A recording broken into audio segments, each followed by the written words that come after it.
Oke, kita mulai ya. Jadi agak lumayan banyak.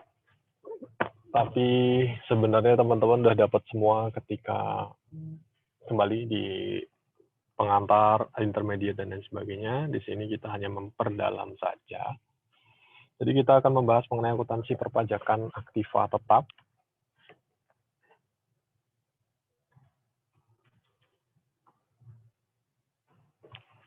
Ya, nanti pokok bahasanya yang pertama nanti pengertian aktiva tetap itu apa, lalu perolehannya, terus ketika aktiva tetap itu dialihkan, dan kita akan membahas sedikit mengenai penyusutan dan penurunan nilai dan evaluasi. Yang pertama kita akan membahas pengertian aktiva tetap. Ya, pengertian aktiva tetap adalah menurut PSAK 16,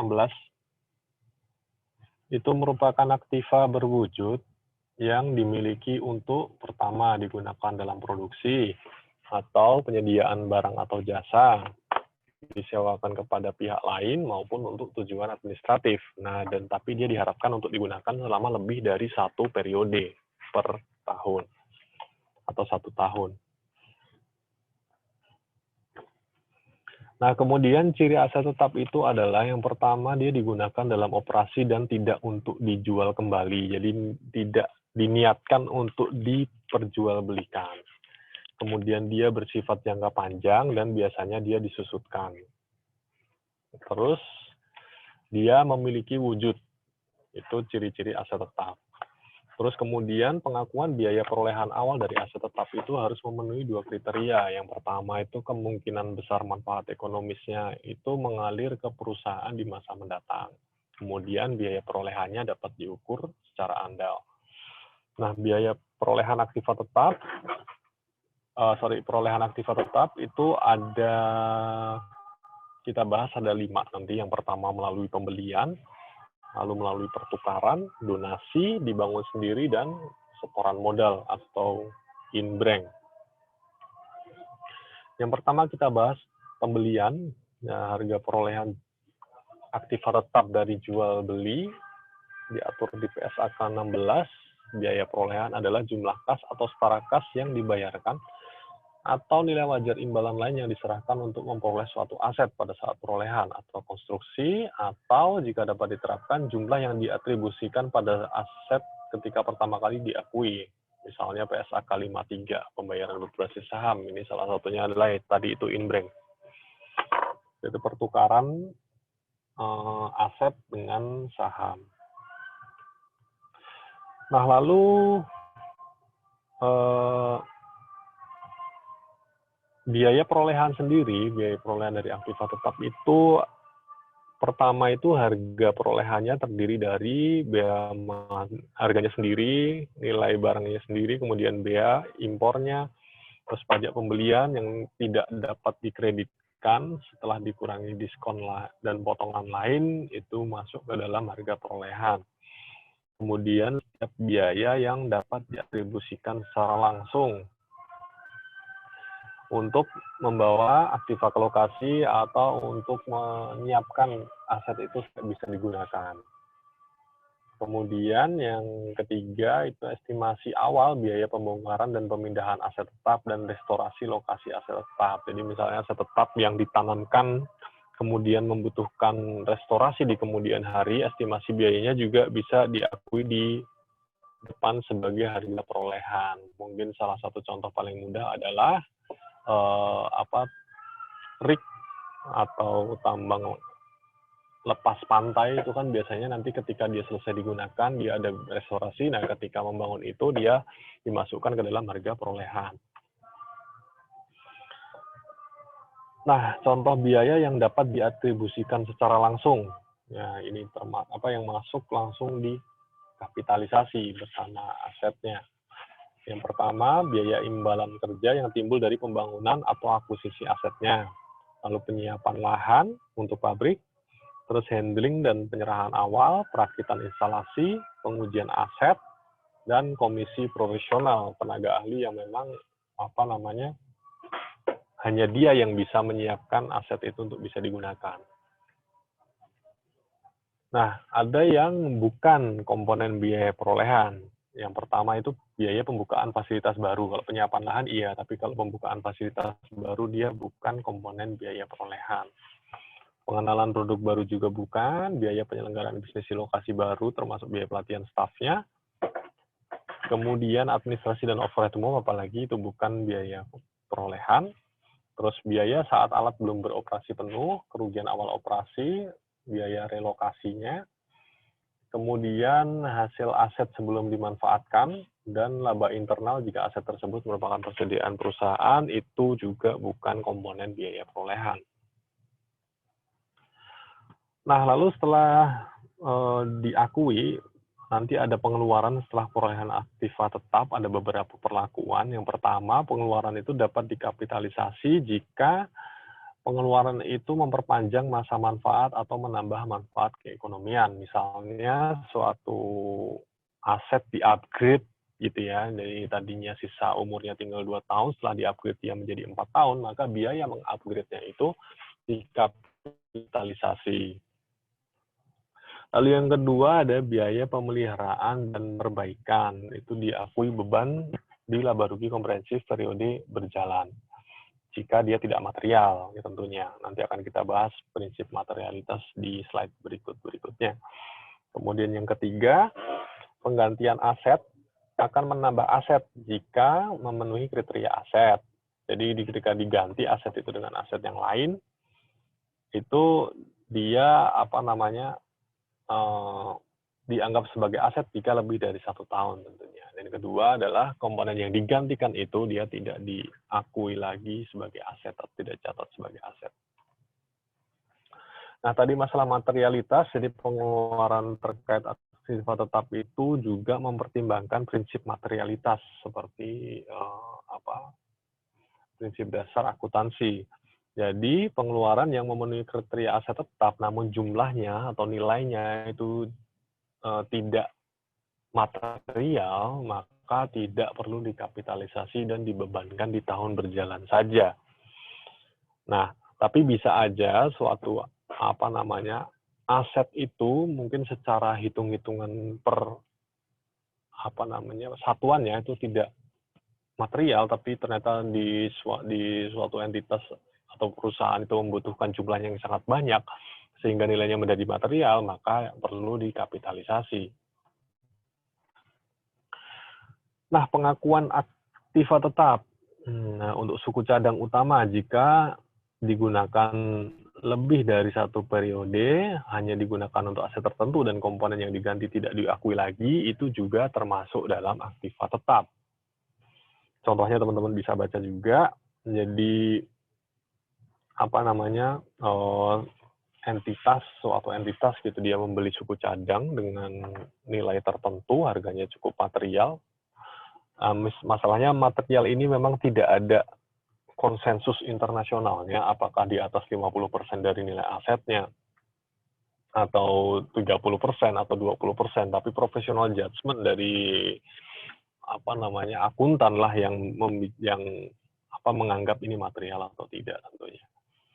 Nah, seperti itu. Tapi yang jelas jika jangka waktu pemakaian lebih dari 1 tahun, terus nilainya material, maka bisa diakui sebagai aktiva tetap.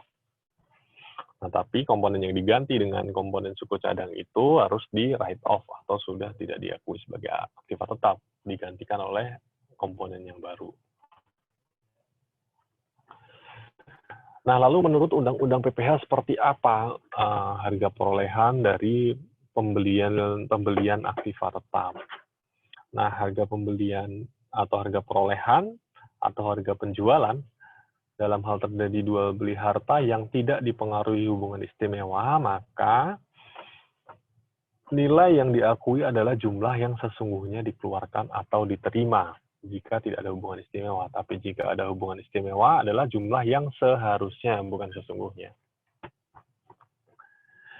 Komponennya sama, komponennya biaya perolehan menurut fiskal itu sama dengan komponen menurut komersial. Tapi ada kewajiban-kewajiban memotong memungut dari komponen-komponen ini yang harus dipenuhi dari segi atau aspek perpajakan.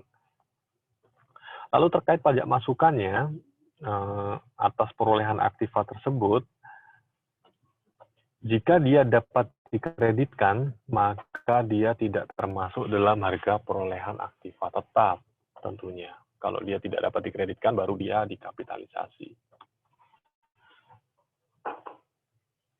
Atau dibebankan jika tidak material.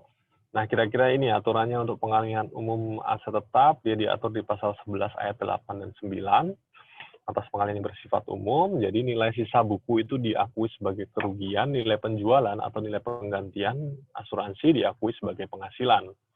Kira-kira seperti itu. Jadi, selisihnya nanti baru dianggap sebagai keuntungan. Nah, kemudian jika nilai penggantian asuransi, misalnya si aset itu terbakar atau kena banjir atau apapun yang menyebabkan rusak dan dia akan diganti oleh asuransi, tapi nilainya baru diketahui di masa mendatang, maka pencatatan kerugian pada saat terjadinya atau penghasilan jika untung dia dilakukan di masa mendatang ketika asuransi itu diberikan. Penggantian asuransi itu diberikan. Tapi itu harus pakai izin Ditjen Pajak.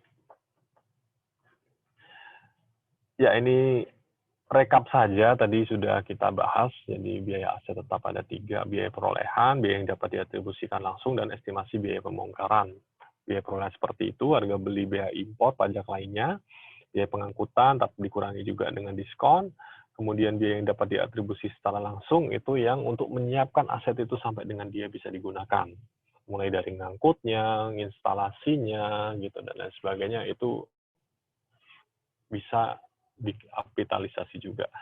Kemudian yang ketiga, estimasi biaya pembongkaran seperti tadi dicontohkan Rick misalnya. Nah, itu bisa dikapitalisasi di awal.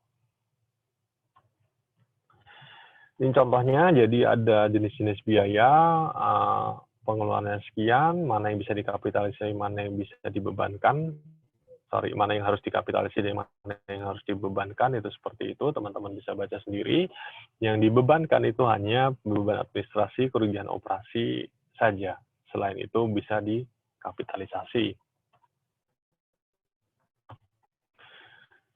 Nah, kemudian ada contoh harga perolehan secara fiskal. Jadi misalnya ada harga mesin 1 miliar, lalu potongan harga 10%, sehingga harga netonya 900.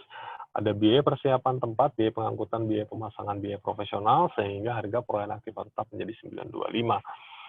Nah, ini tadi juga relate ke aturan perpajakan tadi. Pertama, pajak masukan dari perolehannya sebesar 900 kali 10%, yaitu 90 juta, itu dapat dikreditkan, maka dia tidak boleh dimasukkan sebagai biaya perolehan. Kemudian biaya-biaya ini, biaya A sampai C, E sampai D ini, jika ada kewajiban pemotongan dan pemungutan, maka harus dipenuhi. Kira-kira seperti itu. Kemudian ada contoh lagi, ini impor seperti itu, mesin,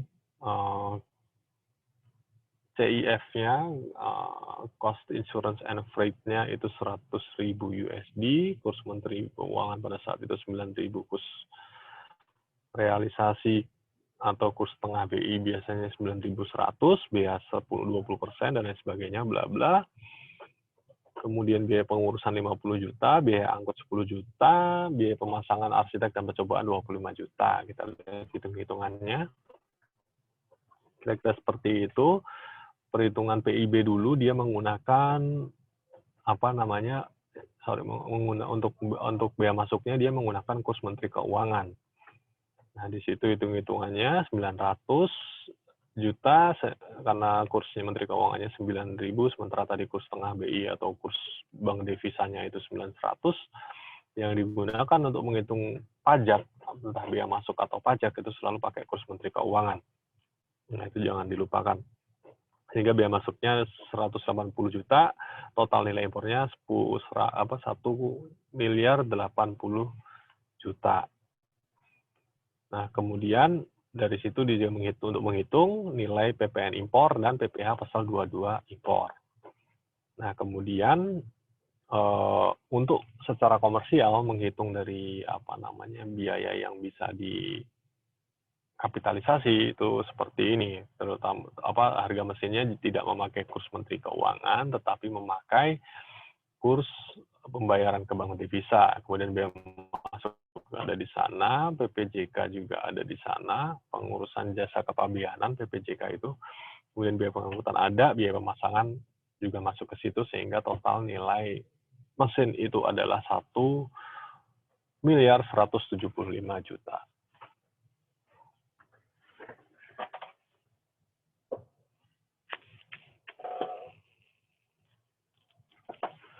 Kemudian ada juga perolehan secara gabungan. Ini sangat umum ketika mungkin asetnya berupa tanah dan bangunan, sementara untuk kepentingan perpajakan itu kan harus dipisah, karena tanah dan bangunan itu penyusutannya berbeda. Nah, tapi ketika perolehan secara gabungan, kita harus memisahkan dua hal tersebut. Jadi misalnya, beli secara borongan dia senilai 300 juta, tapi ketika di appraise, dinilai harga wajarnya tanah 150 juta, bangunan 100 juta, sehingga sebenarnya harga wajarnya 250 juta. Nah, ketika seperti itu, maka alokasi harga perolehan sebesar 300 juta tadi dengan proporsional. Jadi tanah 180, bangunan 120 dengan rumusan seperti itu. Nah, kemudian juga selain gabungan juga bisa diperoleh secara angsuran. Nah, secara angsuran itu penetapan bunganya intinya dia bisa pakai bunga efektif, jadi semakin lama semakin menurun karena zaman juga menurun. Mungkin familiar teman-teman dengan namanya KPR, itu pakai suku bunga efektif. Kemudian juga bisa berdasarkan tingkat bunga tetap, jadi angsuran dan bunga dibayarkan besarnya sama setiap periode. Ini juga ada di KPR, kalau nggak salah istilahnya murabahah ya, kayak gitu. Nah, kemudian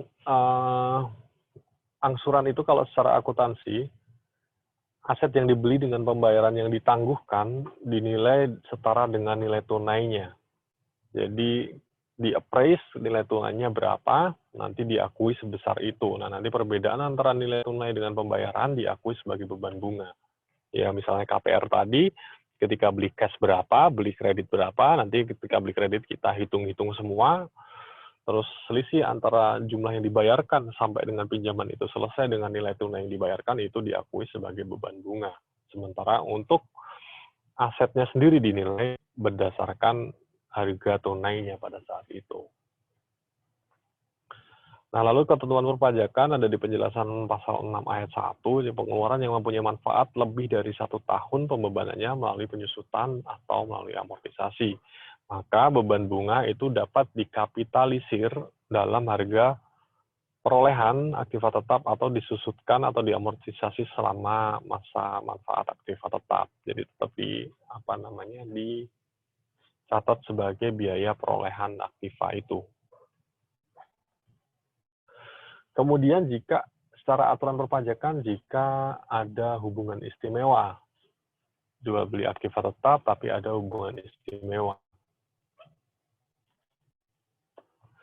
Yang pertama kriteria hubungan istimewa dulu, ada di pasal 18. Jadi WP mempunyai penyertaan modal baik langsung maupun tidak langsung paling rendah 25%.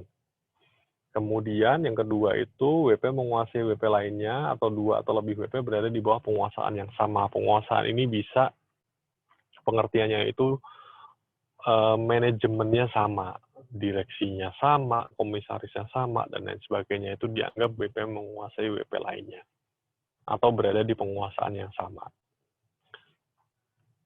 Kemudian yang ketiga, dia ada hubungan keluarga, baik sedarah maupun semenda dalam garis keturunan lurus atau ke samping 1 derajat. Jadi cuma ke atas 1, ke bawah 1, ke ayah atau ke anak, ke ibu atau ke anak, atau ke samping ke saudara kandung.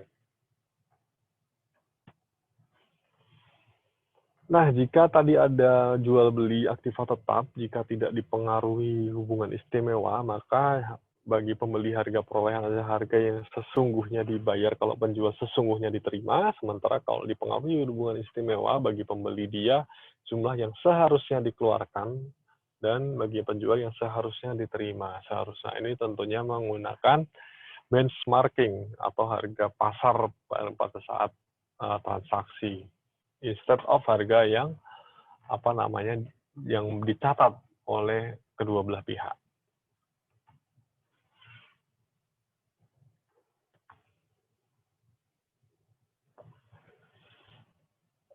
Nah, kemudian nilai perolehan PPN dan PPNBM hubungannya seperti apa?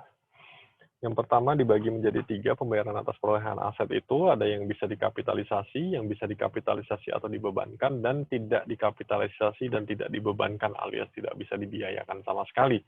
Kalau yang bisa dikapitalisasi tentunya biaya pokok aset, tadi sudah dibahas. Kemudian biaya pendukung, instalasi, angkutan, biaya untuk menyiapkan aset itu sampai bisa digunakan. Kemudian yang bisa dikapitalisasi atau dibebankan itu PPNBM, biaya masuk, dan PPN yang tidak dapat dikreditkan. Itu bisa dikapitalisasi atau dibebankan pada saat itu, tergantung prinsip materialitas tadi. Terus yang tidak bisa dikapitalisasi, yang tidak bisa dibebankan alias tidak bisa dibiayakan adalah pajak masukan yang dapat dipreditkan. Tentu saja karena nantinya PM ini untuk mengurangi kewajiban dia yang lain, PK dia yang lain, yang mungkin tidak ada hubungannya dengan perolehan aset ini, sehingga tidak bisa dibiayakan, kecuali dia tidak bisa dikreditkan.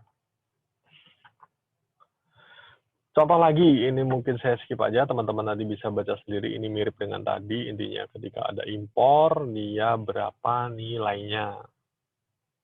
Ya, teman-teman bisa baca sendiri. Intinya adalah yang ditekankan di sini adalah DPP dan pencatatan akuntansi menggunakan acuan kurs yang berbeda. Kalau untuk menghitung biaya masuk, pajak, PPN impor, PPh 22 impor, PPNBM itu menggunakan kurs Menteri Keuangan. Sementara ketika nanti jurnal dan pencatatan di buku besar dan sebagainya, dia menggunakan kurs tengah BI. Kemudian tadi perolehan yang kedua itu melalui pertukaran. PSAK 16, jadi biaya perolehan aset tetap dari suatu pertukaran ketika aset itu dipertukarkan, itu adalah nilai wajar aset yang dilepas atau diperoleh mana yang lebih andal.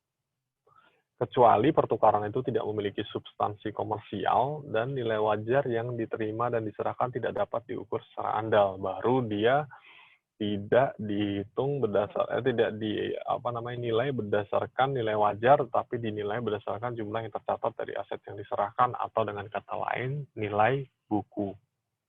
Jadi umumnya dinilai wajar dulu, kalau dia memenuhi tidak memiliki substansi komersial atau dia memenuhi nilai wajar yang tidak dapat diukur secara andal, dia dihitung berdasarkan nilai buku.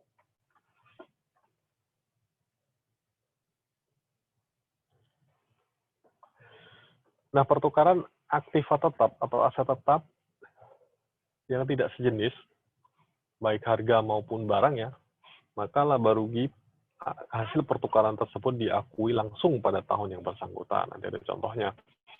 Kemudian, tapi jika dia serupa, masa manfaatnya serupa, gunanya serupa, bidang usahanya sama, nilai wajarnya bahkan sama, jadi nggak ada keuntungan sama sekali, nggak ada nilai uang sama sekali, maka nggak perlu ada laba atau rugi yang diakui. Nah, kemudian misi perpajakan pertukaran aktiva tetap ini diatur di pasal 10 ayat 2, jadi nilai perolehan dalam hal terjadi tukar-menukar harta, itu adalah jumlah yang seharusnya dikeluarkan atau diterima berdasarkan harga pasar. Sama ya, tadi pakai nilai wajar which is adalah harga pasar, di sini juga sama cara perpajakan, berdasarkan harga pasar. Nah, kemudian secara fiskal tidak dibedakan pertukaran aktiva tetap sejenis dan tidak sejenis.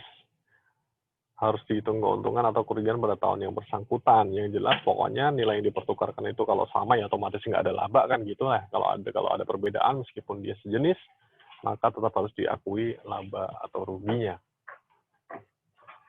Ini contohnya, jadi misalnya PTA dia mempunyai harta X dan PTB mempunyai harta Y yang akan dipertukarkan, nilai sisa bukunya untuk harta X itu 10 juta, sementara untuk harta Y 12 juta, sementara harga pasarnya karena dipertukarkan otomatis kan harga pasarnya sama 20 juta, maka PTA wajib mengakui keuntungan sebesar selisih harga pasar dan nilai sisa bukunya, yaitu 10 juta, sementara PTB harus mengakui juga selisihnya sebesar 8 juta.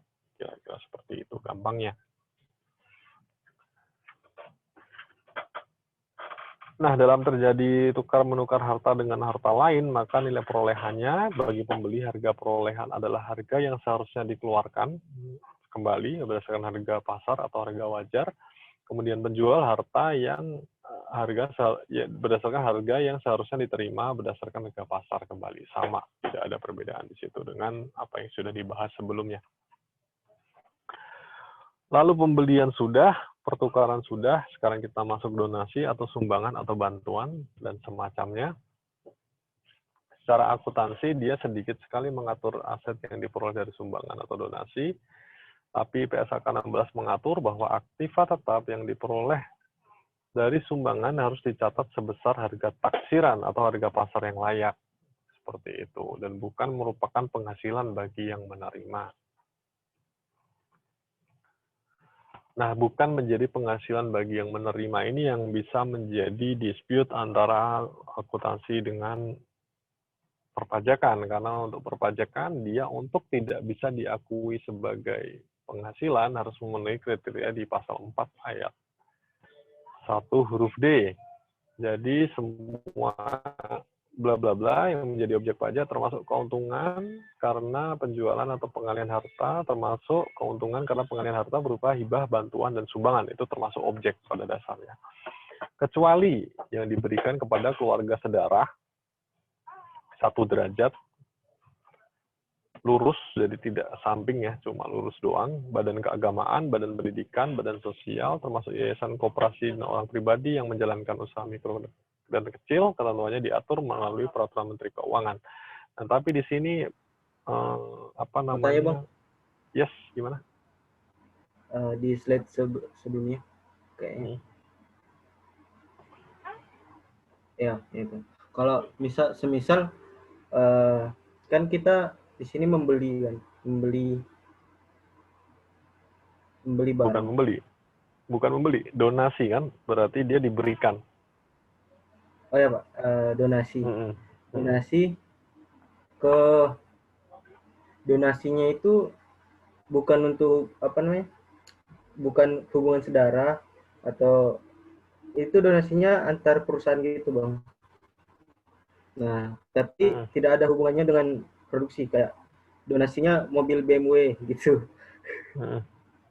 Jadi atas nama perusahaan itu masih dikatakan bukan objek pajak atau gimana, Bang?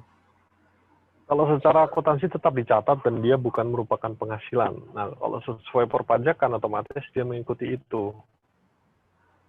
Gitu ya. Jadi sepanjang tidak ada hubungan dengan usaha, pekerjaan, kepemilikan atau penguasaan di antara pihak-pihak yang bersangkutan. Jadi kalau memberikan mobil tapi yang memberikan dari apa namanya?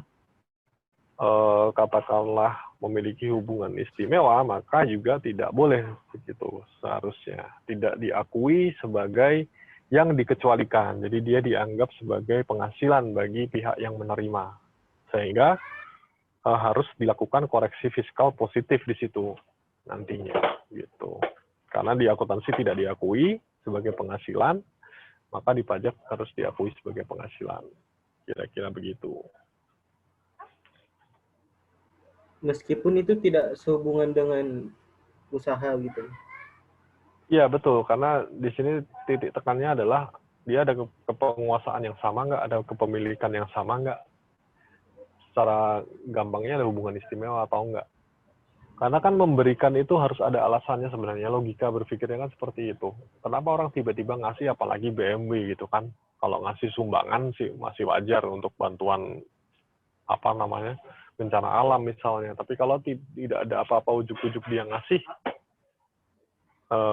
apa namanya aset tetap apalagi, nah itu perlu dipertanyakan substansinya. Dan kembali ya, karena yang dikecualikan itu hanya itu tadi, apa namanya,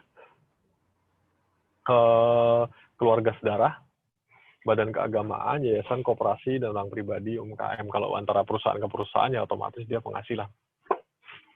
Kira-kira begitu sih. Terima kasih, Bang. Oke, saya lanjut.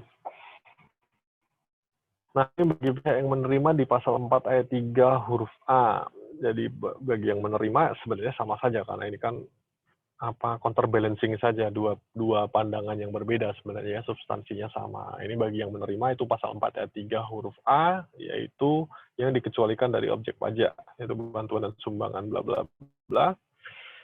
Terus harta hibahan juga bla bla bla, sepanjang tidak ada hubungan dengan usaha, pekerjaan, kepemilikan, dan penguasaan antara pihak yang bersangkutan. Tidak ada bedanya antara pasal 4 ayat 1 huruf D, ayat 4. Angka 4, poin 4, itu dengan pasal 4 ayat 3 huruf A UU PPH. Dia klub hanya dua sisi saja, yang tadi memberikan, yang sini yang menerima. Nah, penilaiannya gimana? Perolehan aktiva tetapnya. Yang pertama, berlaku sesuai nilai sisa buku untuk yang memenuhi pasal 4 ayat 3 huruf A dan B. Jadi yang bantuan sumbangan, dan B itu kalau nggak salah pernyataan modal dalam bentuk aktif, dalam bentuk penyerahan harta. Atau kita mengenalnya istilah imbreng, seperti itu. Nah, itu jika memenuhi itu dinilai sesuai dengan nilai buku. Sementara jika tidak memenuhi pasal 4 ayat 3 huruf A yang bantuan sumbangan bla bla tadi, dia berlaku nilai sesuai harga pasar.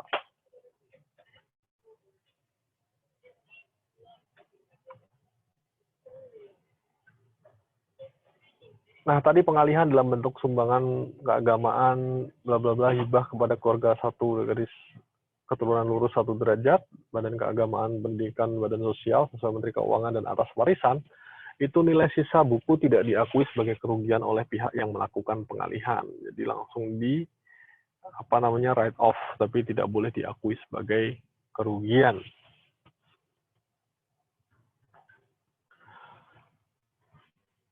Itu untuk donasi. Kemudian yang dibangun sendiri itu nilai perolehannya termasuk biaya yang dikeluarkan sampai aset tersebut siap digunakan. Yang pertama ada biaya material dan tenaga kerjanya, biaya overhead yang terkait dengan pembangunan itu sendiri, kemudian biaya bunga selama proses pembangunan. Jadi sama tadi biaya bunga di awal-awal tadi, pajak juga mengkapitalisasi, di sini PSAK 26 juga mengkapitalisasi. Nah, tapi tidak termasuk nilai perolehan di situ adalah biaya dan jumlah yang abnormal dari yang tidak normal. Jadi misalnya bahan bakunya ada sisa yang tidak terpakai, itu tidak boleh ikut dibiayakan. Begitu juga tenaga kerja, sumber daya lain, itu untuk memproduksi suatu aset yang dibangun sendiri diakui sebagai kerugian pada tahun yang bersangkutan. Jadi dia tidak boleh dimasukkan ke dalam nilai perolehan. Diakui sebagai kerugian saja di tahun terjadinya.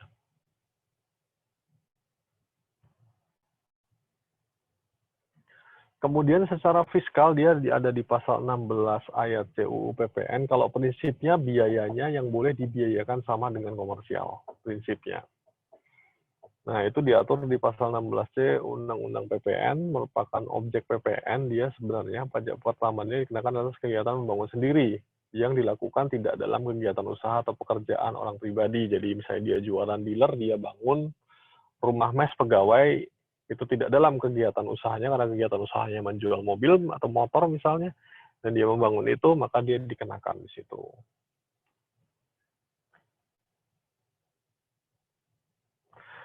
Kemudian yang terakhir dari bab perolehan aktiva tetap itu adalah setoran modal, atau kita kenal dengan istilah imbreng.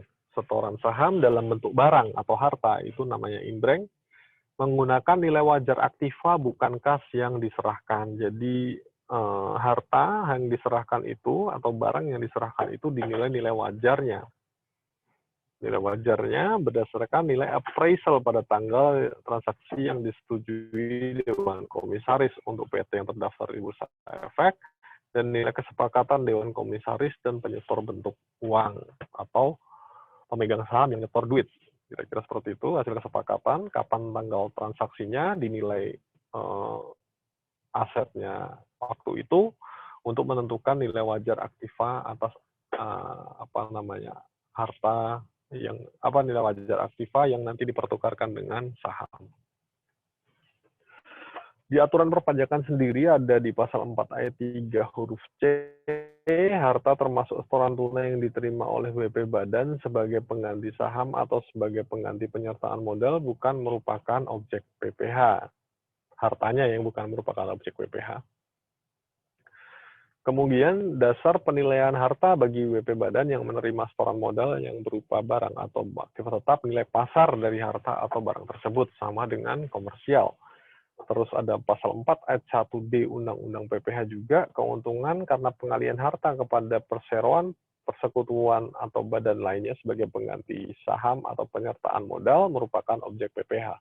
Yang di atas, yang pasal 4 ayat 3 huruf C, dia bilang hartanya itu bukan objek PPh, tapi selisih antara harta dengan, selisih dari nilai wajar dengan nilai buku itu diakui sebagai keuntungan. Dan itu merupakan objek PPh sesuai dengan pasal 4 ayat 1D Undang-Undang PPh. Kita masuk ke contoh saja biar lebih jelas. Jadi misalnya, contoh misalnya ada sebuah perusahaan modal dasarnya 10.000, nilai nominal per sahamnya 1 juta. Kemudian pemegang sahamnya menyetorkan modal secara tunai masing-masing 100 saham. Nilai nominalnya 1 juta per lembar saham. Nah, maka 100 kali 3, 300 kali 1 juta, 300 juta. Pemegang saham tidak ada keuntungan pengalihan harta setoran modal tersebut. Catatannya seperti itu, kas atau bank, dan modal saham 300 juta. Ini tanpa ada pertukaran harta sama sekali. Nah, kemudian ini contoh yang dia ada pertukaran harta menjadi saham. Jadi, PTA ini menyerahkan mesin instead of ngasih uang tunai ke PTB sebagai setoran modal, dan dinilai oleh PTB itu dengan saham senilai 3,5 miliar. Nah, misalnya hitung-hitungannya seperti itu, harga perolehan akuntansi fiskal sama 6 miliar, kemudian akumulasi penyusutannya karena ada beda waktu di situ, akuntansi mengakui 3M, fiskal mengakui 4,1 M, sehingga nilai buku pada saat itu, pada saat terjadinya transaksi inbrank itu, adalah untuk akuntansi 3M, untuk fiskal 1,9 M. Sementara harga pasarnya ternyata dinilai mesin itu senilai 4 M. Sehingga ada keuntungan secara akuntansi dia mengakui 1 M, sementara secara fiskal dia mengakui 2,1 M. Maka 2,1 M ini menjadi objek PPh dan harus dilaporkan di SPT tahunan PPh.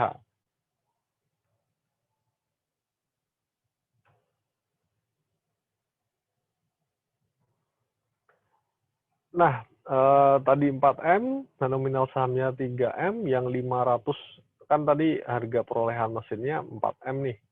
Ya kan harga pasarnya dia dinilai 4M. Sementara kan dia nominal sahamnya cuma 3,5 M. Nah, maka dia punya keuntungan dong 3,5 pada harga dia punya kerugian lah kalau tidak tercatat seperti itu tidak diakui sebagai kerugian atau keuntungan, dia dicatat sebagai agio saham. Jadi sahamnya 3.500, 3,5 M, dan selisihnya dengan nilai wajar itu diakui sebagai agio saham, karena dia itu nyetornya tetap aja dihitungnya 4 M gitu kan, cuma dinilai 3,5 M, maka yang 500 sisanya adalah agio saham atau additional paid in capital kalau ada yang suka pakai bahasa Inggris. Lalu jurnalnya seperti itu, PTA menjurnal sebagai investasi saham 4M sesuai dengan harga pasarnya. Kemudian akumulasi penyusutan mesin sebagai tadi totalnya secara komersial 3M. Kemudian mesinnya sendiri harganya 6M pada saat dipertukar pada saat perolehannya dulu. Kemudian keuntungan pengalihan harta 1M. Nah, 1M ini saya kembali ke sini. Secara fiskal seharusnya keuntungannya adalah 2,1 M, sehingga ada koreksi positif di sini sebesar 1,1 M selisihnya, gitu ya. Nah, di sini dibilang diadakan koreksi fiskal sebesar 1,1 M karena di SPPH dia mengakui keuntungannya sebesar 2,1 M. Kemudian si PTB, pihak yang menerima itu mencatatnya seperti ini, tadi mesinnya itu dinilai secara wajar 4 miliar, sementara modal saham yang diberikan cuma 3,5 M, yang 500 dia mengakui sebagai IPO saham atau additional paid in capital. Kira-kira begitu untuk pertukaran dan juga pembahasan terakhir mengenai perolehan aktiva tetap. Sekarang kita masuk ke materi berikutnya mengenai pengalihan aktiva tetap. Sebelumnya ada yang mau ditanyakan terkait perolehan aktiva tetap? Bertanya, Yep. mungkin agak Silakan. apa sedikit ya. Tapi kalau misalnya mau nanya tentang gimana aspek perpajakan kalau SGU gimana ya? Untuk SGU. sewa guna usaha. Iya. Nanti ada pembahasan sendiri deh kalau nggak salah masalah itu. Oh, berarti belum ya Kak, belum di sini. Belum masuk ke sini. Nanti ada khusus kalau nggak salah. Di week keberapa ya, di minggu ke depan lah. SGO ada perlakuan sendiri. Oh, baik. Oke.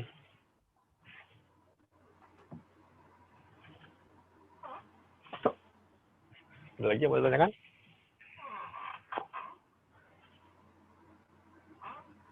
Oke, saya lanjut kalau gitu.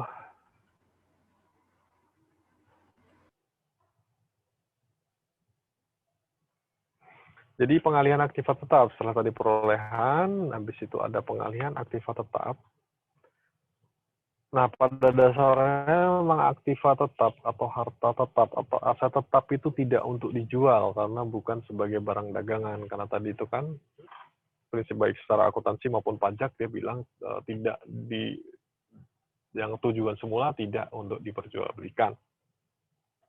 Tetapi sangat umum perusahaan itu menjual atau menukar dan lain sebagainya. Dengan beberapa pertimbangan. Yang pertama, mungkin secara likuidasi perusahaan sedang tidak dalam kondisi yang baik, sehingga membutuhkan tambahan dana, harus menjual beberapa aktiva tetapnya misalnya. Kemudian juga teknologinya juga mungkin sudah harus berganti, upgrading gitu, mungkin ada mentok yang nggak bisa di-upgrade lagi, akhirnya harus ganti mesin baru, sehingga yang lama dijual biar dia tidak rugi-rugi amat, gitu juga bisa terjadi. Terus yang terakhir juga karena misalnya dilikuidasi atau ada ya likuidasi, jadi dia ditutup, semua asetnya dijual. Nah, dua langkah yang harus dilakukan. Yang pertama itu dia melakukan update nilai buku yang akan dijual. Kemudian dia setelah diupdate, dia menghapus aktiva tetapnya. Contohnya seperti itu, jadi misalnya PTA menjual mesinnya seharga 210 juta, dulunya dibeli 250 juta, kira-kira 1 tahun yang lalu. PTA menggunakan metode penyusutan garis lurus tanpa residu, masa umur ekonomisnya ditentukan 5 tahun. Maka dihitung beban penyusutannya berapa, itu ada rumusnya seperti itu, nanti teman-teman bisa ikutin, sehingga per bulannya dia 4,6666 sekian juta. Nah, akumulasi penyusutan kebetulan pas 12 bulan, sehingga nilai dari penyusutan 1 tahun itu antara 2018 ke 2019 dia 50 juta. Sehingga nilai bukunya diupdate tuh 250 dikurangi 50, nilai bukunya menjadi 200 juta. Nah, 200 juta dia menjual seharga 210 juta, sehingga secara komersial dia ada untung di situ.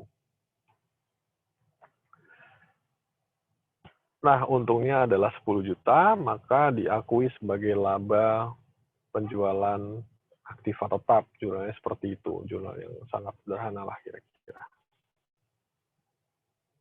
Nah, tentunya secara fiskal, karena tadi dia disusutkan 5 tahun, disusutkan 4 tahun, maka akan ada koreksi fiskal negatif di sini. Karena nanti jumlah penyusutan untuk secara perpajakan itu akan lebih besar. Karena tadi 250 juta, dia juta, sementara kalau pajak 250 juta dibagi 4, sehingga sekitar berapa berarti 8 juta ya.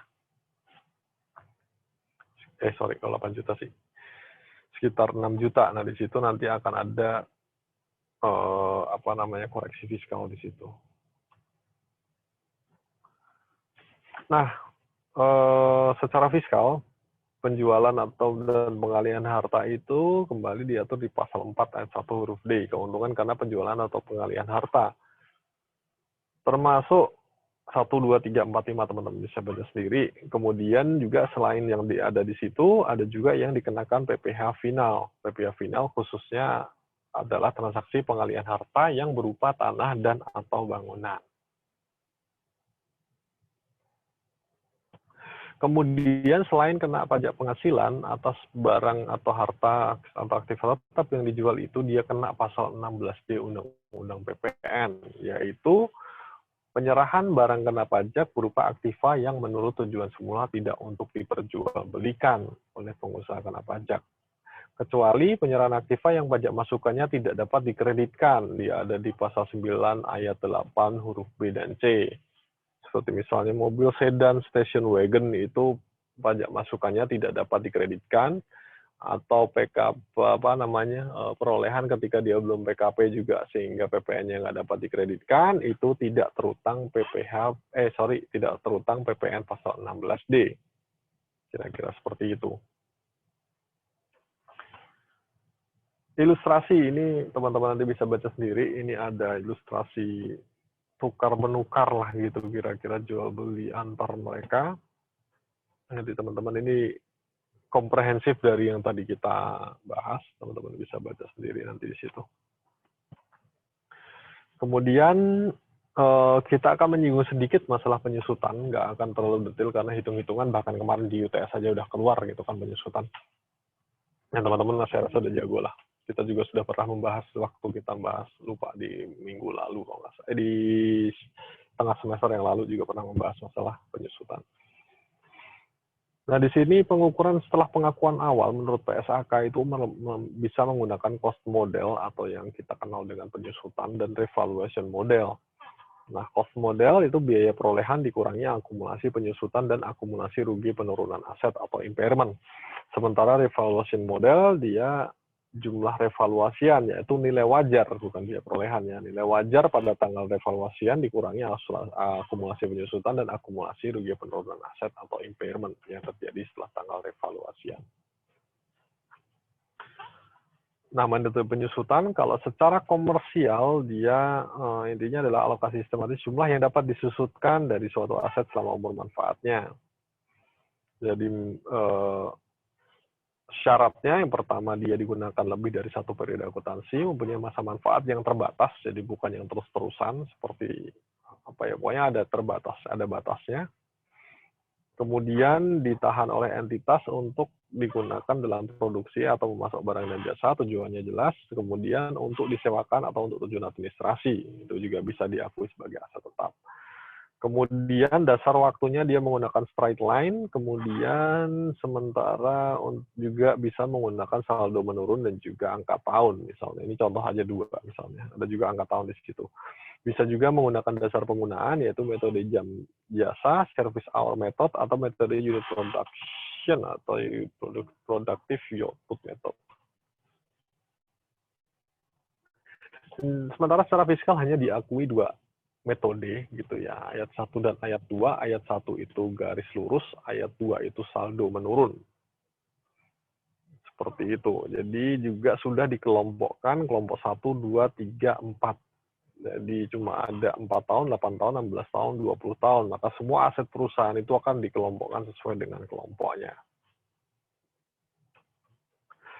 Jadi itu aja untuk revaluasian. Kalau nggak salah, pertemuan berikutnya kita akan membahas, sehingga di sini tidak akan saya bahas. Nanti minggu depan kita akan membahas masalah revaluasi aset tetap, termasuk dalam tujuan merger dan lain sebagainya. Jadi kira-kira itu materi kita malam hari ini, cukup padat, tapi tidak terlalu rumit karena memang hanya mengulang saja. Pajak pada prinsipnya ketika aktiva tetap itu tidak terlalu banyak berbeda dengan komersial. Paling koreksi fiskalnya kembali ada di penyusutan, kembali ada di pengakuan pendapatan ketika terjadi pertukaran aset misalnya. Nah, biasanya di situ ada koreksi fiskalnya. Di situ bedanya. Tapi secara prinsip pajak dan akuntansi komersial itu tidak terlalu jauh berbeda dalam kaitannya dengan aktiva tetap. Ya, kira-kira itu materi kita malam hari ini. Jika ada yang mau ditanyakan, saya buka sesi pertanyaan. Abang mau nanya, Yes. tapi ini pertemuan yang kemarin ya, yang Kemarin. yang tentang persediaan itu kan ada FIFO sama average. Itu COGS average apakah mesti lebih tinggi daripada FIFO? Nah, kalau nggak mesti di case-case kayak gimana ya yang COGS si average lebih tinggi? Itu sih, makasih Bang. COGS average lebih tinggi daripada FIFO. Ya tergantung harga yang dicampurkan, karena kan kalau harganya itu relatif perbedaannya ketika beli, ya pada umumnya kan perusahaan seperti itu ya, maksudnya dalam periode setahun itu kan volatilitas dari harga barang yang dibeli kemungkinan besar memang average akan jadi lebih tinggi, karena FIFO kan inflasi nih, semakin kesini harga semakin mahal dan FIFO akan mengakui harga yang pertama dulu diperoleh, harga yang paling murah tentunya. Tapi ketika terjadi sebaliknya, bahwa harga yang pertama dia beli itu yang paling mahal, terus kesini-sini harganya menjadi sangat murah, kesini-sini itu maksudnya seiring dengan berjalannya waktu dia harganya akan menjadi lebih murah, maka ada kemungkinan nanti FIFO-nya yang akan lebih tinggi gitu. Tapi itu tentunya bertolak belakang dengan prinsip ekonomi pada umumnya, karena kan harga itu semakin kesini semakin bertambah mahal karena adanya inflasi, tidak sebaliknya. Tapi mungkin juga ketika mungkin barang yang diperdagangkan, katakanlah minyak, yang harga volatilitasnya itu tidak mengikuti inflasi pada umumnya sih. Kira-kira gitu. Jadi ketika di awal FIFO itu dia lebih mahal, harganya di bulan-bulan awal dia beli itu lebih mahal, ada kemungkinan dia akan lebih tinggi daripada average. Baik Bang, makasih Bang. Oke. Ada lagi teman-teman?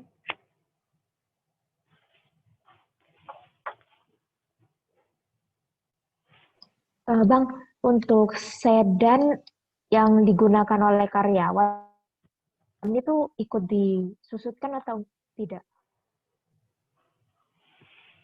Disusutkan.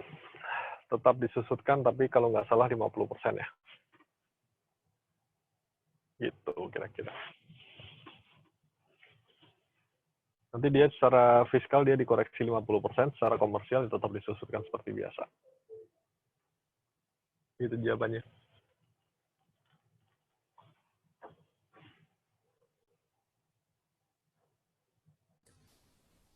Izin bertanya, Bang. Yep. Untuk penyusutan yang misalkan dia terbakar atau rusak gitu, Bang. Misalnya mesin terus rusak di akhir bulan atau di tengah bulan, di tengah tahun. Itu ada biaya penggantian asuransinya juga. Apakah itu mempengaruhi dalam perhitungan penyusutannya, Bang? Terima kasih, Bang. Ya, kalau rusak otomatis harus dinilai ulang, berarti kan harus dinilai pada saat kerusakan itu berapa, nilai bukunya sampai dengan titik itu gitu kan. Memang agak susah kalau rusak sih memang. Maksudnya rusak itu apakah asuransi itu mengganti semua atau mengganti sebagian, kan gitu. Mungkin contoh paling gampang saja, rusak hilang semua sehingga diganti baru oleh asuransi gitu ya. Jadi pada saat dia terjadi kerusakan itu dinilai nilai bukunya berapa. Kemudian pada saat itu juga asuransi itu akan mengganti berapa. Nah, selisihnya antara nilai penggantian asuransi dengan nilai bukunya itu diakui sebagai keuntungan, kira-kira seperti itu. Nah, tadi juga berarti nyambung juga, ada kemungkinan bahwa nilai penggantian itu tidak secara perpajakan ya, tidak bisa diakui pada saat itu. Misalnya asuransi membutuhkan waktu untuk menilai sehingga katakanlah baru kita bisa kasih di bulan depan atau di tahun depan bahkan seperti itu. Nah, ketika terjadi seperti itu, tadi berdasarkan izin dari Direktur Jenderal Pajak, dia boleh pengakuannya nanti di belakang sana. ketika ada penggantian pengakuan keuntungan atau kerugiannya. Karena memang realisasinya di sana kembali, pajak itu prinsip realisasi. Tapi secara akuntansi biasanya dia tetap diganti, dicatat pada saat terjadinya. Gitu kira-kira. Baik, terima kasih Bang. Yes.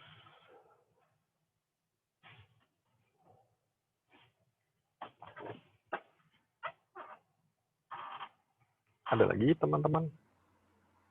Mau tanya Bang, tapi di luar materi. Boleh nggak? Boleh. Mau tanya soal KTTA Bang. Yang e-riset DJP itu seperti apa ya Bang? Karena kami belum dapat infonya lebih lanjut tentang itu. Nggak tahu deh, mungkin nanti ada yang briefing dari lembaga sih seharusnya. Jadi kalau teman-teman membutuhkan data atau informasi, wawancara, dan lain sebagainya dengan pegawai di DJP, saya nggak tahu batasannya, saya juga belum dapat info dari P2 Humas. Apakah batasannya itu seluruh Indonesia atau hanya ada yang ada di KP DJP, nanti teman-teman ngisinya di e-riset tuh. Instead of kalian bikin, kan biasanya tetap harus ada surat permohonan tuh dari kampus. Kalian ngisi e-riset dulu, kalau nggak salah seperti itu sih. Tapi nanti harusnya kampus akan membriefing teman-teman semua sih masalah ini.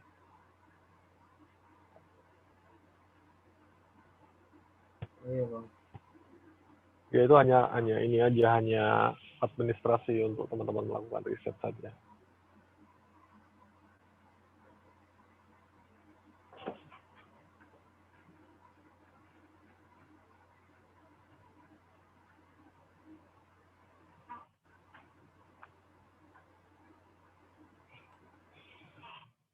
Ada lagi? Saya izin bertanya, Bang, tapi bukan materi. Nggak apa-apa. Mau tanya apa? Terkait PMSE yang atas elektronik itu, Bang. Selama ini kan yang saya tahu yang sudah diterapkan itu PPN. Kalau PPH sendiri di JJP itu pada PMSE itu sudah mulai aktif diterapkan belum, Bang? PMSE. Iya. PMSE seharusnya saya bilang ya, karena kalau nggak salah kan terakhir itu kita baru menunjuk sekitar 28 wajib pungut untuk memungut PPN atas barang tidak berwujud dan juga jasa. Tadi ada 28 yang harus kita tunjuk. Nah, itu mulainya kalau tidak salah itu per Oktober. Sehingga secara di atas kertas itu sudah dimulai, tapi tentu saja ada transisi di situ karena mereka masih baru juga, kita harus banyak mendampingi juga karena sebagian besar adalah bukan wajib pajak Indonesia tadinya, bukan SPDN. Nah ini kita masih dalam tataran itu, kalau nggak salah juga kita baru menyiapkan infrastrukturnya, karena direncanakan semuanya itu nanti base-nya web-based semua. Gitu. Tapi kalau secara aturan dia sudah berlaku sebenarnya per Oktober kalau nggak salah. Berarti masih atas PPN saja Bang yang ini diterapkan. Betul, karena PMS memang kemarin kan aturannya PPN saja. Kalau PPH kita masih terbentur sayangnya dengan branch profit tax artikel 7 P3B di situ, dan juga artikel 5 masalah permanent establishment atau BUT, di mana untuk memajaki penghasilan itu dia harus ditetapkan sebagai subjek pajak atau sebagai permanent establishment atau bentuk usaha tetap. Jadi dia harus ada presence-nya di Indonesia. Ya, sementara kalau PMSE itu kan PPN itu kan dia melekatnya ke barang ya, yang disasar sebenarnya yang menanggung pajaknya adalah konsumen sebenarnya, sehingga ada di Indonesia, sehingga lebih mudah untuk menerapkan dan tidak bertentangan dengan P3B kita. Sementara P3B kita kalau kita mau memajaki penghasilannya katakanlah Netflix gitu ya, dia harus punya presence di Indonesia dulu. Setahu saya belum. Nah, ketika mau menerapkan itu, mau mem-BUT-kan dalam tanda kutip itu, kita terbentur dengan aturan P3B. Karena P3B itu lex specialis, derogat, le generalis, ya, di atas undang-undang domestik kita. di atas undang-undang, KUP, PPH, undang-undang perpajakan kita. Jadi selama dia tidak ada significant economic presence di Indonesia, dia tidak bisa di BUT-kan di Indonesia, sehingga tidak bisa dikenai pajak penghasilan di situ. Gitu kira-kira. Kalau PPN kan dia melekatnya konsumen. Konsumennya dia di mana? Di Indonesia, ya bisa kita pajakin. Dan tidak bertentangan dengan P3B. Terima kasih, Bang. Siap. Mau menanggapi tadi tuh Boleh. kan tadi yang PMSC itu untuk PPN sudah ditetapkan wajib pengutnya. Iya, wajib pengutnya. Betul. Nah, misalkan Netflix itu berarti wajib pungut Netflix itu tidak sama dengan DUT Netflix gitu ya, Bang? Gimana maksudnya? Kan Netflix sudah ditetapkan wajib pungut. Tapi kalau misalkan tadi Abang jelasin, kita nggak bisa narik PPh Netflix karena Netflix-nya itu belum BUT Indonesia. Betul.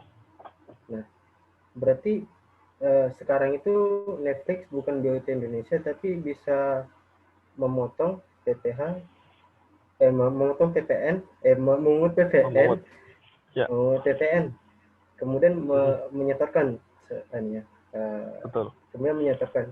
Nah, kan kalau gitu seharusnya Netflix harusnya ada di Indonesia ya, Bang, kalau gitu. Maksudnya, kalau dibilang seharusnya gini, jadi yang harus kita sepakati adalah PPN itu adalah yang menanggung adalah konsumen. Kalau konsumen di Indonesia ya kita bisa aja mengenakan PPN itu, karena pada akhirnya yang membayar adalah konsumen Indonesia. Tinggal siapa yang mau menyetorkan. Yang menyetorkan yang kita mintai tolong adalah orang yang berusaha di situ. Katakanlah tadi Netflix. Saya kurang tahu deh. Iya, benar Netflix ya. Kalau nggak salah, pokoknya teman-teman ada yang langganan Netflix. Saya yakin kalau udah agak lama langganannya akan menyadari adanya kenaikan 10% kira-kira di bulan Oktober kalau nggak salah. Itu Netflix harganya beda kalau langganan. Ya berarti dia sudah mulai mungut tuh di situ. Ada harganya bertambah 10%, jadi di situ sudah mulai mungut. Nah, karena PPh dengan PPN itu kan dua hal yang berbeda, karena siapa yang menanggung berbeda. Sementara kalau PPN itu kembali tadi yang menanggung adalah konsumen di Indonesia, sementara Netflix itu hanya dimintain tolong kamu pungutin, kamu storin. Sementara kalau PPh itu dia punya keuntungan berapa, kita potong kan. Kira-kira seperti itu. Kita suruh dia membayar berapa. Nah, itu yang belum bisa. Karena gitu kita masih ikut P3B. Tapi kalau sekarang yang dalam cara bodohnya untuk memahaminya, itu Netflix cuma kita mintain tolong pungutin PPN dari konsumen-konsumen kamu, tolong kamu setorkan ke kas negara di Indonesia. Kira-kira hanya seperti itu aja sih. Sementara untuk memajaki, kamu punya keuntungan di sini dari hasil usahamu selama ini, itu yang masih belum bisa kita lakukan sampai dengan sekarang. Gitu ya, Bang. Ya, dan entitasnya memang saya masih belum terlalu ini sih. Nanti kapan-kapan kalau ada waktu saya ngobrol juga dengan yang bikin aturan. Untuk entitasnya, apakah bisa entitas ngambang istilahnya? Bukan wajib pajak istilahnya, tidak punya NPWP dan lain sebagainya, bukan subjek pajak juga, atau memang tetap harus nanti jadi BUT. Nah, kalau dia menjadi BUT, otomatis dia juga bisa jatuh ke ketentuan undang-undang PPh kalau dia udah jadi BUT. Nah, itu nanti kapan-kapan kalau saya ngobrol, kalau saya ada info nanti saya infoin ke teman-teman. Ya mungkin kalau nggak teman-teman ambil di KTTA lah, biar teman-teman bisa ngobrol sama pembuat aturannya sendiri. Satu lagi, Bang. Yes. Nah, tadi Abang bilang kalau terlambat ngumpulin ITS itu ada penalti. Itu penaltinya dari lembaganya atau dari dosennya, Bang? Gimana? Oh. Penalti, ya. Oh iya, itu dari dosen yang ngasih penalti. Tapi aturan yang untuk mengenakan penalti ya dari lembaga. gitu. Yang nanya tentunya dosennya. Iya, Bang. Ada penalti nggak, Bang? Ada. Makanya jangan telat.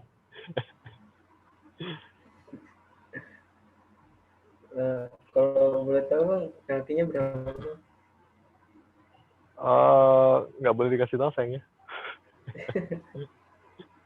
Iya, ada aturan dari lembaga, jadi nggak boleh. Kita tidak boleh, dosennya tidak boleh memberitahukan detail nilai itu, nggak boleh.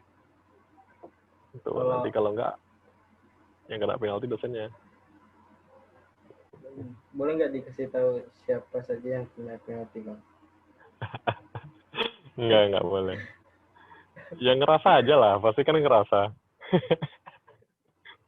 Saya ngerasa, Bang. Kamu ngerasa? Ya, kira-kira gitulah. Nggak boleh. Untuk detail nggak boleh. Tapi aku nggak tahu juga sih nanti ketika diumumkan tapi teman-teman ya udah tahu lah. Kalau diumumin itu diumumin semua atau orang cuma tahu nilainya masing-masing sih di portal itu? Nilai masing-masing. Oh enggak ya. Kalau dulu zaman saya kuliah soalnya nilai itu dipampangkan. Ditempel di gedung di perpustakaan, ditempel. Jadi kamu juga bisa lihat teman-temanmu langsung tanpa perlu tanya-tanya. Kalau sekarang kayaknya individu ya. Iya, Bang, individu. Kira-kira gitu kok. Aman kok, aman. Masih Terendah berapa, Bang? Ya nantilah, jangan nggak enak. Ada bentar lagi. Kalian tinggal nunggu hari Senin kalau nggak salah. Tanggal 14 kan? Iya, Bang. Tanggal 14 terakhir. Tanggal 14 jam 12. Dengar-dengar yang ditunggu-tunggu emang nilai akper sama nilai penilsos ya? Iya, Bang. Yang sulit. Soalnya banyak banget. Iya. Gitu sih. Enggak sih, tapi kemarin saya cukup impress dengan hasil kerjaan teman-teman, terutama di bagian jurnal dan di bagian koreksi fiskal. Tenang, di koreksi fiskal aku menilainya terpisah, karena di situ ada 5 soal. Selama teman-teman jurnalnya benar, meskipun angkanya salah, itu tetap saya hitung benar sih, kira-kira kayak gitu. Untuk bantu teman-teman, kalau hanya hitam di atas putih harus angkanya sama persis, ya mungkin yang di atas 50 bisa dihitung. Jatuhnya seperti itu sih kemarin. Ya saya bantu semaksimal mungkin lah. Jangan khawatir masalah itu. Nanti juga ketika kurang ada nilai tambahan, tugas tambahan untuk mengangkat nilai teman-teman. Kemarin LJU saya nggak ada nomornya kayaknya, Bang. Nggak ada apa? Nggak ada nomornya. Kan pemisahan untuk Pilgan, kemudian uraian, terus kasus itu per segmen nggak ada. Abang masih bisa koreksi nggak gitu identifikasi? Masih semua tetap dikoreksi. Ya sih, Bang. Saya cuma nggak ngoreksi kalau nggak ada tulisannya, tenang aja. Kalau selama kalian masih mengerjakan lembar yang saya terima itu dari lembaga itu lengkap, itu yang saya koreksi. Tapi kalau nggak ada tulisannya, ya nggak saya koreksi. Karena ada mungkin yang, tapi bukan di kelas ini ya, ada yang kelupaan nyeken 1 lembar gitu ya. Ya gimana saya koreksinya? Karena saya nggak boleh ngotak-atik sama sekali dari lembar apa yang diberikan oleh lembaga. Hanya itu yang boleh saya koreksi. Meskipun katakanlah saya susurin, Bang, ya nggak bisa. Nggak boleh. Saya nggak boleh. Maksudnya saya kena penalti kalau kayak gitu nanti. Gitu sih kira-kira. Jangan khawatir. Sebisa mungkin kita saling membantu lah. Tapi tolong nanti untuk di UAS, teman-teman yang bantu saya gantian lah. Dari kata-katanya agak seru. Agak seru, ditunggu aja. Bagus kok, bagus. Saya cukup bangga dengan teman-teman, karena banyak hal yang tidak saya dalami di situ, tapi teman-teman bisa jawab.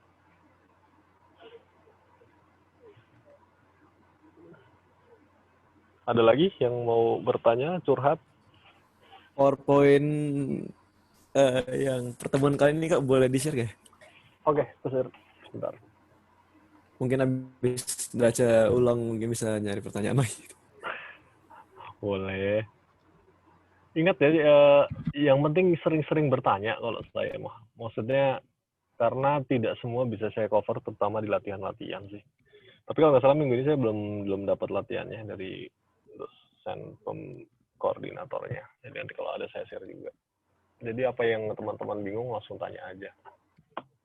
Nggak perlu ketika kita kuliah gini, misalnya teman-teman belajar sendiri, teman-teman ini tanya aja. Karena kalau nggak kayak gitu ya nanti repotnya teman-teman repot. Oke, dah saya share.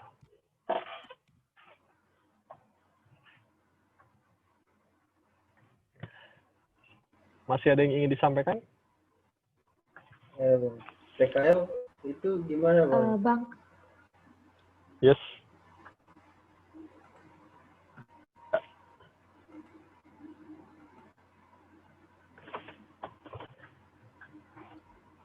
Gimana?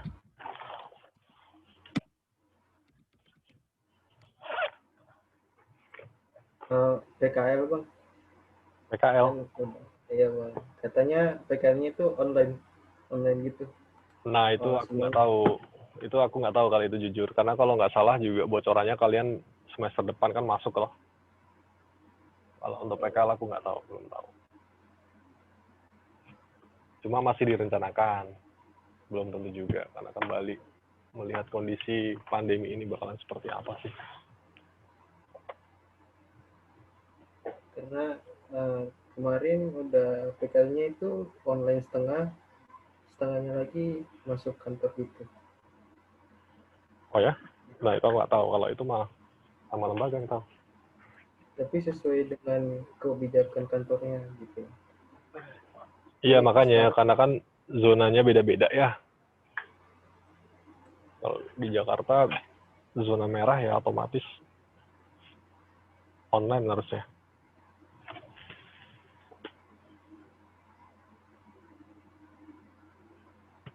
Terima kasih, Bang. Yes. Ada yang disampaikan lagi, teman-teman? Bang, menurut Abang soal yang kemarin itu susah nggak? Terlepas dari pilihan gandanya enggak sebenarnya. Tidak sesulit itu. Kalau pilihan gandanya tidak sulit, tapi teman-teman harus jeli. Karena memang di luar dari materi penguasaan aturan ternyata juga harus dalam gitu. Karena ada beberapa soal itu memang dia berdasarkan aturan turunan dari bukan di undang-undang. Nggak terlalu sulit sih. Kalau sulit tentunya tidak ada yang dapat nilai tinggi. Semuanya rata di bawah. Ini ada yang dapat nilai tinggi.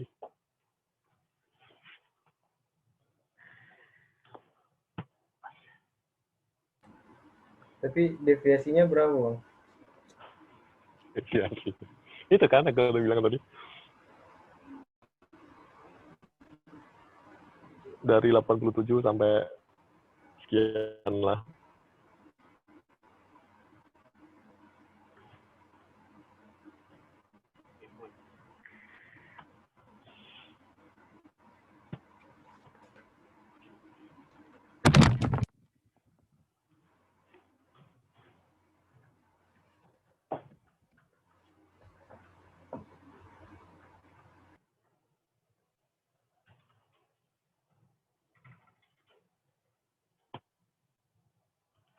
Ada lagi teman-teman?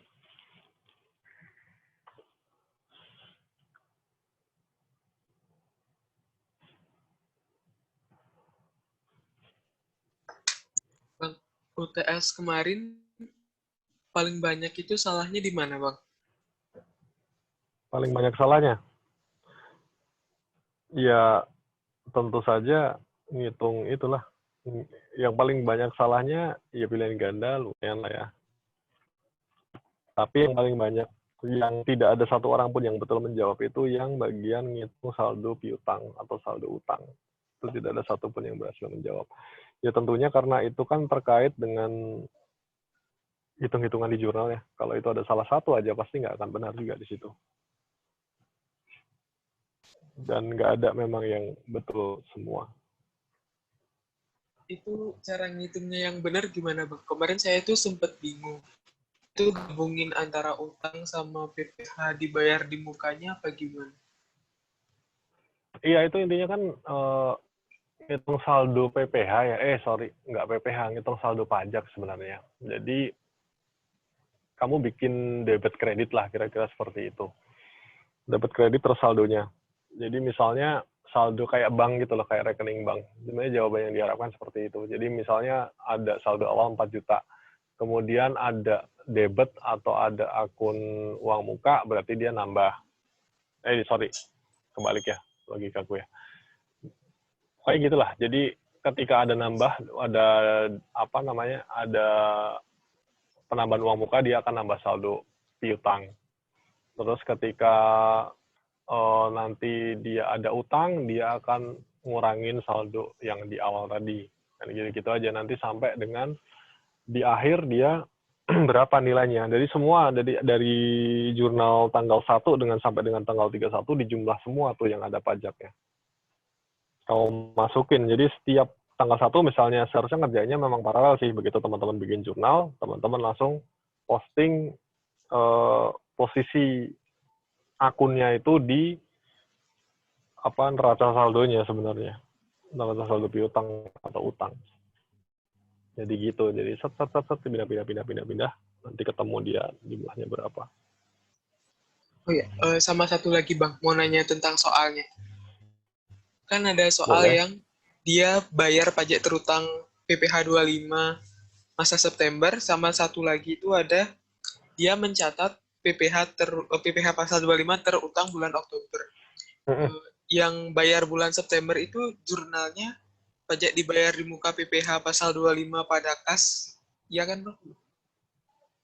Atau gimana Bang? Jurnalnya dia utang PPh pasal 25 di kas. Oh, saat bayar berarti utang, saat mencatat itu pajak dibayar di muka ke utang berarti Bang? Betul. Oh ya, oke. Makasih Bang. Ya, dan banyak yang kejebak di situ ya. Padahal kan PPh 25 itu kan nilainya sama dalam waktu setahun, kecuali dia bank dan lain sebagainya. Dan ini jelas sekali bukan bank. Jika ada yang bingung tuh di akhir 25 nilainya berapa, padahal infonya ya dari pembayaran di bulan September itu nilainya sama 200 sekian juta kan nggak salah ya. Cuma tinggal mindahin aja angkanya. Iya Bang, kemarin bingungnya di jurnalnya sih harus pakai akun apa, soalnya kayak pas latihan soal nggak ketemu soal kayak gini, terus ketemu gini jadi agak bingung.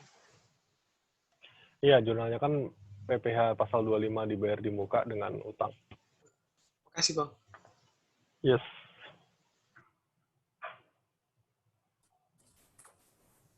Kak, kalau boleh nanya, nilai rekap nilai kelas kami apakah bakal kakak bagikan secara langsung atau kami nunggu dari portal? Nunggu dari portal. Oh. Kenapa udah pengen tahu nilainya? Soalnya mau untuk itu, untuk biar untuk merenung Bang. bukan merenung, mungkin bisa kalau misalnya tahu yang ada yang nilai yang paling tinggi gitu kan Kak, bisa minta tolong tuh bantu ajarin teman-teman yang lain gitu. Iya kan, tinggal Senin. Tenang, tinggal Senin, tinggal sebentar lagi. Jadi ditunggu saja. Merenung Pak. Banyak loh, gini loh, ya ada kasih bocoran ya, nilainya di atas 80 itu tuh lumayan kok. Lumayan banyak teman-teman bisa, bisa ngobrol lah sama nantinya yang itu. Kalau nggak salah kan udah dibagi kelompok belajar, kalau nggak salah teman-teman. Ya mungkin nanti di-arrange saja lah kalau ada yang nilainya di atas 80, jadi mentor. Kalau nggak ada di 6, aman Bang. Kenapa? Kalau nggak ada di 6, aman sih Bang. Nggak ada di apa? Angka kepalanya 6 nggak aman sih, aman. Gitu. Oh, yang bahaya 6 ya? 6 kan masih C. Masih B-min Bang. Ya, iya kan, masih B-min C kan. Kalau ada kepala 5, kalian baru khawatir. Ada nggak Bang kepala 5? Kalian nanti kan juga bisa tanya ke teman-teman aja, saling terbuka saja kan.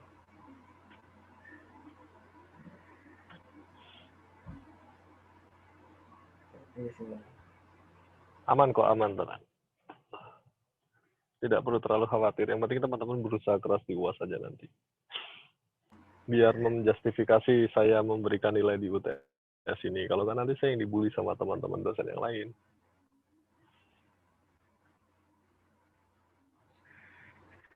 Jadi kayak enggak apa namanya, enggak nyaman aja kalau ada kata-kata nanti perbaiki UAS. Enggak, bagus kok, bagus. Saya cukup bangga sama teman-teman sekalian. Ya semua. Ya.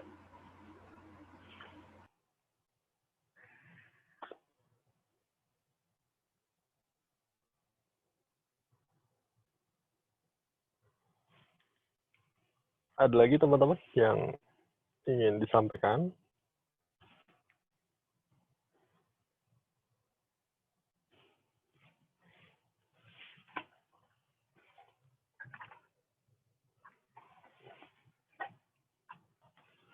Oke, kalau memang tidak ada lagi, sesi ini saya cukupkan saja. Jangan khawatir, jangan terlalu khawatir masalah nilai. Saya lebih khawatir kalau teman-teman nggak paham. Itu sih. Jadi ya memang nilai mencerminkan itu ya. Cuma bagi saya itu dibandingkan dengan kadang kan ada dosen menilai hitam putih ya. Jadi kalau benar itu ya angka benar, jurnal benar dan sebagainya. Kalau saya akan cenderung lebih kalau kalian sudah dapat konsepnya, hitung-hitungannya salah, itu saya masih menghargai itu gitu loh. Berarti secara konsep teman-teman dapat lah gitu. Karena itu yang lebih berguna dibandingkan teman-teman ngafal aja gitu loh. Kalau teman-teman udah dapat logikanya, bagi saya itu hal yang penting dan berarti pemahaman teman-teman sudah cukup di situ gitu. Itu lebih penting bagi saya dibandingkan dengan nilainya sendiri sih sebenarnya. Jadi ya paling nggak sampai dengan saat ini saya berterima kasih banyak dengan kerjasama teman-teman sekalian, termasuk kemarin ketika UTS cukup membanggakan saya kok sebenarnya teman-teman. Jadi nggak sia-sia lah gitu. Jadi untuk UAS mari kita sama-sama berusaha lebih keras. Itu juga sih mungkin saya kurangnya adalah memberikan feedback dari latihan teman-teman, latihan yang saya berikan, karena memang bahannya itu cukup luar biasa, cukup banyak untuk akuntansi perpajakan itu dan tidak cukup waktunya setiap kita membahas semua dari semua soal yang saya berikan. Makanya harapan saya adalah ketika teman-teman ada yang tidak paham, ditanyakan saja, boleh pada saat ketika teman-teman baca atau teman-teman simpan di pertemuan berikutnya. Jika nggak nyaman juga nggak ada masalah. Japri ke saya pun nggak ada masalah sebenarnya. Karena hanya disitulah kalau dari materi yang saya berikan kan otomatis saya hanya memberikan kulitnya, untuk dalam isinya teman-teman harus latihan sendiri. Nah di situ memang sulitnya PJJ seperti itu, cuma ya mau nggak mau kita harus beradaptasi dengan kondisi. Jadi tolong teman-teman kerjakan latihannya, kalau bingung langsung tanyakan ke saya, karena itu satu-satunya cara belajar kita secara efektif di kondisi seperti ini. Jadi gitu paling untuk pertemuan kali ini. Jika masih ada yang ingin ditanyakan, tadi sudah saya share bahannya di WhatsApp, mau didalamin dulu, nanti kalau ada ditanyakan silahkan. Tapi untuk pertemuan ini, Zoom-nya saya cukupkan. Terima kasih atas perhatiannya. Kurang lebihnya mohon maaf. Wassalamualaikum warahmatullahi wabarakatuh. Selamat malam, selamat melanjutkan malam buat teman-teman semua. Tetap jaga protokol kesehatan ya teman-teman. Terima kasih, Bang. Makasih ya. Terima kasih, Bang. Kak.